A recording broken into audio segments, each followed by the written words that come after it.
Hello everyone. তো ইংরেজি গ্রামারের আজকে একটা প্রশ্ন নিয়ে হাজির হয়েছি। সেটা হচ্ছে সিম্পল সেন্টেন্সে আমরা জয়নিং খুব ইম্পর্টেন্ট প্রশ্ন একটা গ্রামারে। তো জয়নিং আমাদের পরীক্ষায় পড়ে থাকে। তো আজকে দেখবো আমরা সিম্পল সেন্টেন্সে কীভাবে জয়নিং করতে হয়। তার মধ্যে সিম্পল সেন্টেন্সে নাউন ইন অ্যাপোজিশন ইউজ করে কিভাবে আমরা জয়নিং করব, এই যে বাক্য রয়েছে দুটো, এই দুটো বাক্যকে সেটা আমরা দেখে নেব। আমাদের প্রথম কথা হচ্ছে যে নাউন ইন অ্যাপোজিশন, এই কথাটার অর্থ কি বুঝতে হবে। অর্থাৎ একটা নাউন অথবা নাউন ফ্রেজ, দুটো নাউন যখন একটা পাশাপাশি বসে একটা সিমিলার জিনিসকে বোঝায়, একই জিনিসকে বোঝায়, তখন সেটা হচ্ছে নাউন ইন অ্যাপোজিশন। পজিশন মানে হচ্ছে অবস্থান।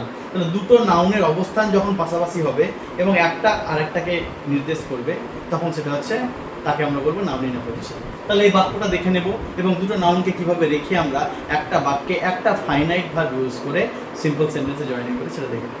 আমরা প্রথমে জানি যে সিম্পল সেন্টেন্সে আমাদের একটা ফাইনাইট ভার্ব থাকে। একটা ফাইনাইট ভার্ব ইউজ করে আমাদেরকে কিন্তু সিম্পল সেন্টেন্স করতে হয় এবং নন ফাইনাইট ভার্ব অনেকগুলো থাকতে পারে।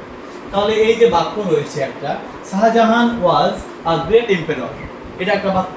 এখানকার মধ্যে ভার্ব রয়েছে ওয়াজ এবং দ্বিতীয় বাক্য রয়েছে হি বিল্ড দ্য তাজমহল, এখানে একটা ভার্ব রয়েছে বিল্ড। তাহলে দুটো বাক্যই সাবজেক্ট একই, শাহজাহানকে বোঝানো হচ্ছে।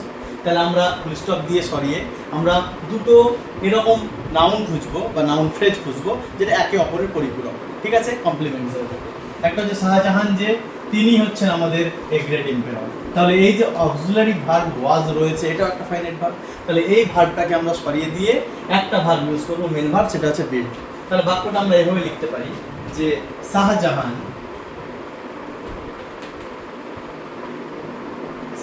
লিখলাম, এবার ওয়াজের জায়গায় একটা কমা ইউজ করলাম, এই কমাটা কিন্তু গুরুত্ব অনেক। তাহলে শাহজাহান ওয়াজের জায়গায় অক্সিলারি এই যে ভার্বটাকে সরিয়ে দিয়ে কমা ইউজ করলাম। তারপরে লিখলাম এ গ্রেট এম্পায়ার,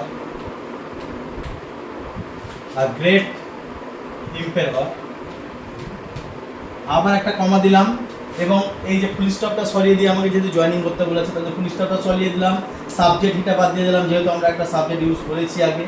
তারপরে বাকি যেটা পড়ে আছে বিল্ড দ্য তাজমহল, এটা আমরা লিখে দেব কমা দিয়ে, বিল্ড দ্য তাজমহল দিয়ে আমরা লাস্টে কিন্তু ফুল স্টপ দেব। তাহলে অ্যান্সারটা হয়ে গেল শাহজাহান, অক্সিলারি ভার্ব বা ফাইনাইট ভার্ব একটা সরিয়ে দিয়ে কমা দিলাম, তারপরে এ গ্রেট এম্পায়ার। অর্থাৎ এই যে শাহজাহান যে তিনি হচ্ছেন এই বাক্যে কিন্তু একজন গ্রেট এম্পায়ার।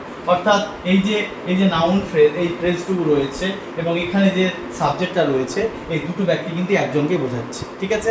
এবং এই দুটো ব্যক্তি একজনকে আমরা ইউজ করার জন্য এই যে ফাইনাইট ভার্বটাকে সরিয়ে দিয়ে কমা ইউজ করলাম এবং তারপরে যে দ্বিতীয় বাক্য সাবজেক্ট সরিয়ে দিয়ে বিল্ড একটা যে ফাইনাইট ভার্ব, সেই ফাইনাইট। তাহলে এই বাক্যে একটাই ফাইনাইট ভার্ব আছে, সেটা হচ্ছে বিল্ড, ঠিক আছে, এটা হচ্ছে ফাইনাইট ভার্ব। তাহলে সিম্পল সেন্টেন্স আমাদের জয়েনিং হয়ে গেল, ঠিক আছে।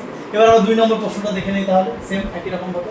এই যে 2 নম্বর প্রশ্নটা রয়েছে, William Shakespeare was a great playwright, he wrote Hamlet, এই বাক্যটা রয়েছে। তাহলে সেম একই, উইলিয়াম শেক্সপিয়ার হচ্ছে একজন নাট্যকার। তাহলে এই ওয়াজ অক্সিলারি ভার্ব রয়েছে, এটাকে সরিয়ে দিয়ে এ গ্রেট প্লেরাইট এটা লিখলাম।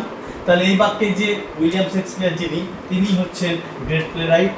তাহলে এই দুটো নাউনকে আমরা পাশাপাশি রেখে দেবো এবং এখান থেকে হি যে সাবজেক্ট, উইলিয়াম শেক্সপিয়ার সাবজেক্টটাকে বাদ দিয়ে দিলাম এবং তারপরে যে ভার্ব, একটা ফাইনাইট ভার্ব আছে, এটাকে ইউজ করে আমরা লিখে দেবো। তাহলে অ্যান্সারটা চলো আমরা লিখি। তাহলে কি লিখবো, উইলিয়াম শেক্সপিয়ার লিখলাম, কমা ইউজ করলাম। এবার কি লিখবো, গ্রেট প্লেরাইট, আবার এখানে একটা কমা দিলাম, কমা দিয়ে দিলাম, তারপর কি লিখবো, ফাইনাইট ভার্ব, রোট হ্যামলেট, একটা বইয়ের নাম, তার জন্য এটা কোটেশনের মধ্যে রেখে দিলাম। তাহলে অ্যান্সারটা হয়ে গেল উইলিয়াম শেক্সপিয়ার, কমা দিয়ে গ্রেট প্লেরাইট, আবার এখানে কমা দিয়ে রোট হ্যামলেট। তাহলে এখানে একটাই ভার্ব রয়েছে, সেটা হচ্ছে রোট। এইভাবে কিন্তু আমরা জয়েনিং করব নাউন ইন অ্যাপোজিশন ব্যবহার করে। তো এইভাবে আমরা করতে পারি। এই যে 3 নম্বর প্রশ্ন রয়েছে, এটা তোমাদের হোমওয়ার্ক, এটা তোমরা নিজেরা অ্যান্সার করে চাইলে আমাকে কমেন্ট বক্সে অ্যান্সারটা জানাতে পারো কিভাবে এই অ্যান্সারটা আমাদের হবে, ঠিক আছে। তো এইভাবে আমরা নাউন ইন অ্যাপোজিশন ইউজ করে সিম্পল সেন্টেন্সে সহজে জয়েনিং করতে পারি একটা ফাইনাইট ভার্ব, ঠিক আছে। আজকের মতো এটুকুই। যদি আমার ক্লাসটা ভালো লেগে থাকে তাহলে অবশ্যই আমার এই ইউটিউব চ্যানেল রয়েছে, এই চ্যানেলটাকে সাবস্ক্রাইব করবে এবং বেল আইকনটাকে ক্লিক করে রাখবে, ঠিক আছে। আজকের মতো এটুকুই, থ্যাংক ইউ।